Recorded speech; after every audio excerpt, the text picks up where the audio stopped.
We're going to go over this real quick before mama gets ready. Oh, we see I got the suit on because it looks cute, right? Baby, okay, we doing some things. We definitely switching it up a little bit. So we're going to tap into this today because I tell people karmics are real. People be trying to insert their energy. And the minute you set your boundary, the minute they run away. Because people are like, well, I don't want to lose. Baby, you don't need it in the first place. Okay, let's go to it. Let's go to it. Let's go to it. Okay, so I was like, people were texting me out the blue like all the time, like, "Hey, how you feeling? How you okay? How you feeling? You okay? How you feeling? You okay?" At first, I was like, "I'm cool, good." After every single day, and they started saying it consistently, I was like, "Yeah, something doesn't feel right about it." It's like trust your intuition, right?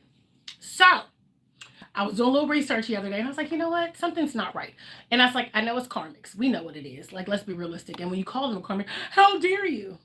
What are you offended by? If you're not a karmic, right? People who practice the light, people who practice the dark, pay attention. A karmic partner asks how you feeling is rarely a simple caring check-in. It is also often used as a manipulative tactic used to gauge your emotional vulnerability, test your boundaries, or measure how much control they still have over your emotional state. Baby, when I tell you this, I was like, see, I know it was in my mind because earlier this, I was like, I just felt like lack of focus. My energy was drained. Like I would feel excited by the beginning of the morning, by the afternoon or so, I would just feel off and I wouldn't feel right. And I was like, wait, something's wrong. I was like, God, this does not feel like this is of you, right? Karmics will do this. And you don't have to call them a karmic. You don't have to call them out because they're never going to admit, number one, they're narcissists and they are the fraud. So that's what they're going to be frauds. So whenever somebody texts you, you okay? How are you feeling every single morning? They are gauging your vulnerability. They're trying to see like, hey, what's the temperature? Do I still got her hooked? Do I got her heart broken? Are they missing me type? That's what they're trying to see. They're trying to see if they can rehook you, or they're trying to see if you give them an emotional response. Like a lot of people want you to sit there, hey, what's going on? Why are you acting differently? Why are you doing this? People like that. They want to draw you in. The minute you ask somebody, hey, what's going on? I see that you're acting differently, or I see this and this. Look, I was like, no, I'm good. Like, I don't ask nobody nothing because guess what I'm not going to do? I'm not going to bring a karmic into the situation. I definitely ain't got time for it. I've definitely worked too hard for this piece. So when I tell people to start watching how people move and shake with you and how they greet you in the morning and how they speak life into you, you can tell somebody who's trying to take and you can tell somebody who's trying to give, right? The third thing people do, checking boundaries. When karmics try to hit you in the morning, they're trying to gauge to see like what are their boundaries? Are they going to state them? Are they going to be like they're trying to see if you're healed enough not to engage? Are they trying to see if you're going to partake in the foolery? Some days, if I'm on it, like if I want to be a petty Pisces, I might be, and taken to it. But I want you to be aware of your emotions when you do it, right? And then the fourth thing, manipulative timing. They do it at certain times. Out of the blue, out of the day, they text you or they call you. You okay? How you feeling? Like, no, I'm good. Baby, these are karmics. These are energy vampires. These are narcissists. These are people trying to take your time, take your energy, and you try to wonder why you feel stuck by the end of the day, why you feel lack of focus, why you feel like nothing's happening, why you feel because they're trying to see where you're at, where your head's at, if you're actually going to do what you said you're going to do. That's what you need to watch out for. You need to watch how people talk to you. You need to watch how people move with you. You need to watch those little sideline comments, even if they're doing it as a joke. I want y'all to pay attention because people have ultimate ulterior motives, and you don't know it yet until you actually start like, okay. The best thing you can do when you have people constantly texting you and calling you and they're asking you, okay, how you feeling? You okay? How you feeling? Like, I'm good. You can choose to respond. You can choose not to respond. Now, if they keep doing it and you're like, hey, I'm tired of the BS, you can block them. There's nothing wrong with blocking somebody. I started blocking 2025. Best decision ever. Best decision ever. I block people left and right. So I'm telling you this now. The best way you can do right now, y'all, is they say what they do. Give them short answers. Don't respond.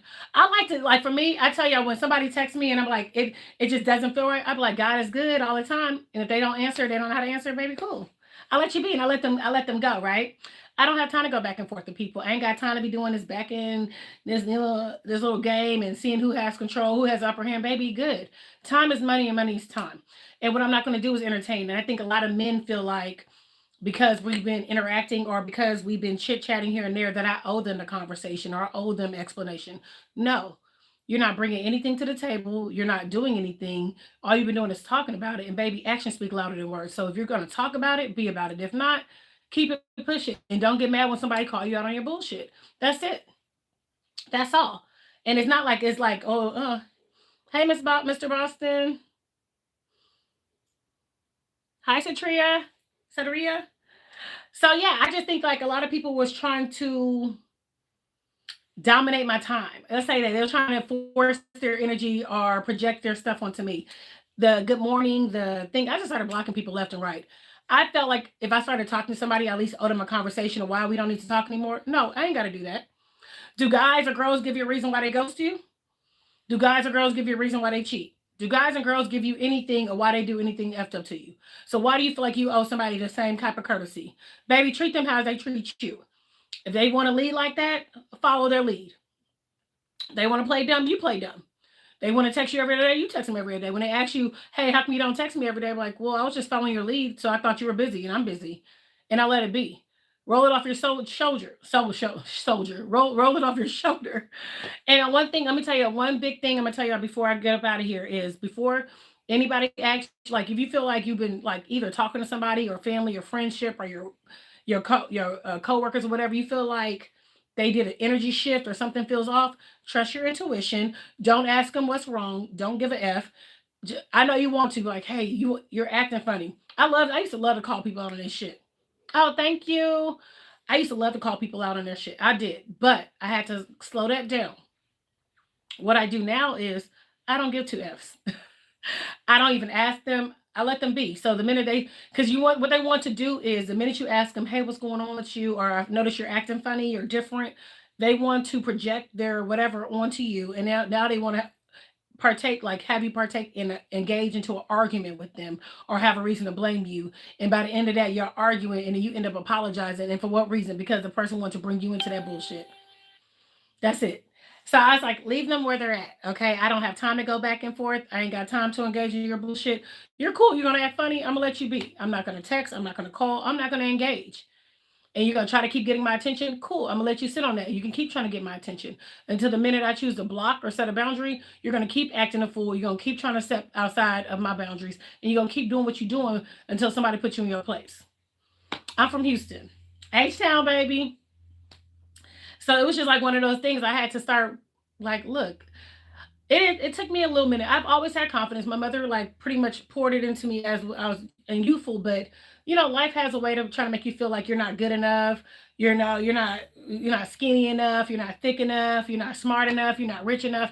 Life has a way of trying to make you feel like you're not. But I was like, God gave us all our own special gift, like he made me like a glowing skin chocolate Barbie or caramel Barbie. Okay, so I'll take it. So I was like, why would I ever allow people who didn't bring anything to the table tell me that I wasn't good enough? I had family, friends, jobs, business, like partnerships that they kept making me feel like I wasn't good enough. We're gonna take this off because it's getting hot. They made me feel like I wasn't good enough and I wasn't bringing nothing to the table because they didn't want me to discover my power. But little behold, God was already working on my plan. God already had something planned for me. God was not about to play with what we were about to do. God told me that things were about to happen and shift. And when he showed me that, I was like, okay, God. I was like, you sure? God was like, good, baby, I ain't playing with you. If you notice things start happening in your life out of the blue, like your money starts acting funny, your friends start acting like differently out of nowhere, people start questioning you. People want to throw shade on you. You feel like somebody blocked you from that job or that opportunity. And then they tell you they got a big opportunity because they're trying to take what's meant for you. You sit back and you let it be. Don't say nothing. Don't get mad. You can ask God, like, why? He was like, wait, I'm going to show you some things. So when God starts telling you that it's time, you will start noticing things. I told y'all I had a bat in my house. I had an owl running to my door. What else I had? I had a cricket in my wall. It was a bunch of weird things that was happening to me. I was like, okay. Then the people came in. I had people like yelling at me about my social media. You're showing your legs and you're walking like this. And I was like, okay, I didn't know you follow me. Cool.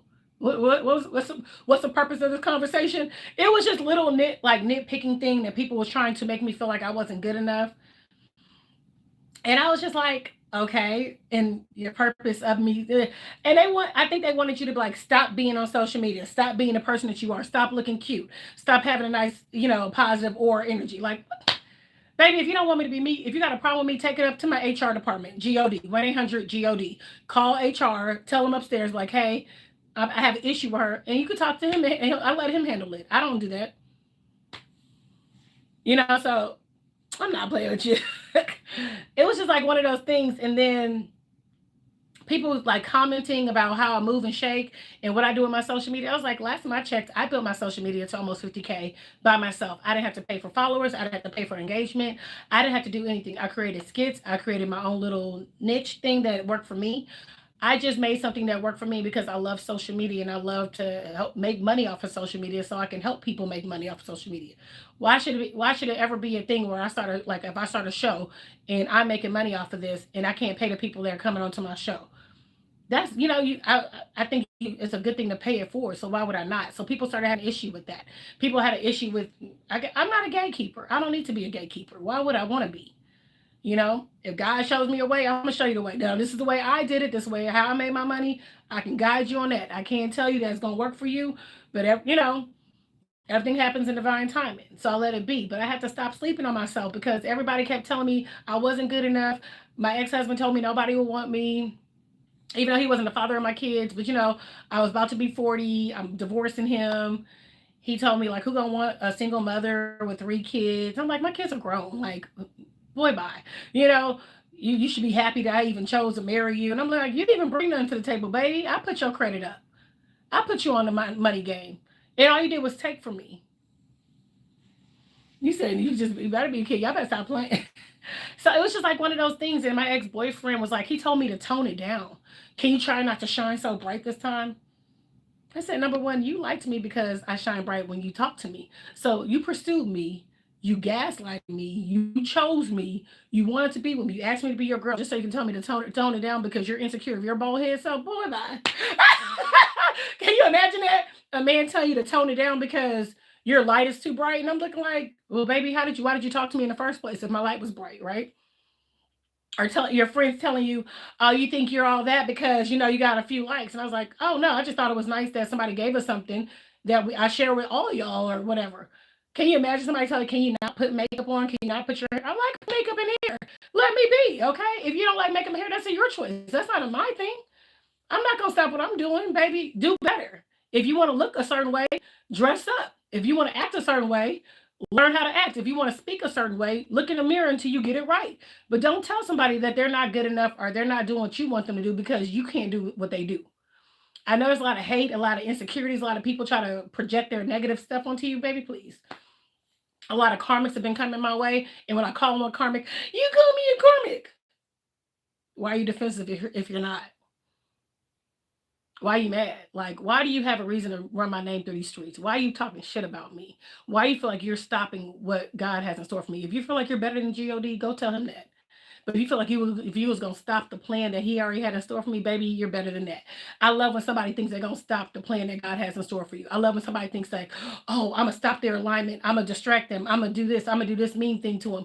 Baby, what goes around comes back around. So what you put into this world is what you get back 10 times fold. So you better pay attention. You might not get it now. You might not even get it a year or so. But 20 years later, or 30 years later, or maybe a year later, that shit comes right back around.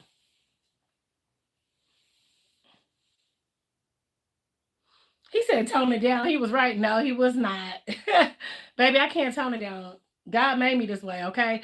I worked too hard to get this type of energy and spirit and confidence back, and I refuse to let it go to waste, okay?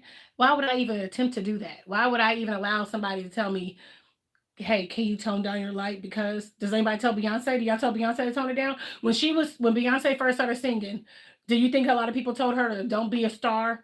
Don't do this, just stay in your lane? When Cardi B was a dancer and she was doing her thing, right? And they somebody, oh, you're gonna be a rapper, and they probably laugh like, oh, you're just a dancer. Look at her now, paying alimony to a man who ain't got no business. Like, come on. And he over here being a whole female because he wants money from a girl. Baby, please. If these women and men listen to everything that the negative naysayers had to say, we wouldn't have lights, we wouldn't have weed, we wouldn't have makeup, we wouldn't even have all the clothes because somebody has to do it. Somebody has to invent, somebody has to have the vision, somebody has to follow through. And if you ain't gonna do it, shut the hell up and let somebody else do it. Because there are doers and there are sayers. And people are gonna say they're gonna do it, and there are people who actually do it. Let your shit count. Okay, it's your girl, IDripIsh. Mama gotta go. Y'all have a beautiful freaking Sunday. All right. Like, pay attention to the karmics. Are you okay? How you feeling? Put some respect on it. Put some boundaries up. And then y'all have a wonderful weekend. Bye, Felicia's.